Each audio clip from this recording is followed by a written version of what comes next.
Hi hello అండి. ఇప్పుడు పగలు బండలు పగిలిపోయేంత ఎండ, నైట్ ఆ పగిలిపోయిన బండలు తడిసేంత వర్షం కురుస్తుంది కదా. ఎండకేమో చల్లగా ఏదైనా తాగాలనిపిస్తుంది, అలాగే వర్షానికి వేడిగా ఏదైనా తినాలనిపిస్తుంది కదా. నాకు అలానే అనిపించి ఇంటికి రాగానే మా పతిగారిని వెళ్ళి చికెన్ పకోడీ తీసుకురండి అని చెప్పాను. చెప్పగానే తాళం తీసుకొని పరిగెత్తారు. చెప్పగానే వెళ్ళారు కదా, కవర్తో ఇంటికి వస్తారని కళ్ళు కాయలు కాచేలా చూశాను.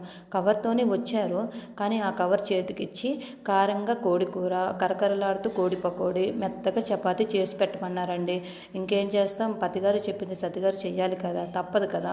అందుకని కారంగా రావడానికి కోడికూర ప్రిపరేషన్స్, కరకరలాడుతూ రావడానికి కోడి పకోడీ ప్రిపరేషన్స్, మెత్తగా రావడానికి చపాతీ ప్రిపరేషన్స్ అయితే మొదలుపెట్టారు. ఇక నూనెలో మునిగేలా కోడి పకోడీ అయితే వేశాను. ఆ తర్వాత మంటగా వచ్చేలా చికెన్ కూర అయితే చేశానండి. ఇక తర్వాత మెత్తగా వచ్చేలా చపాతీ చేశాను.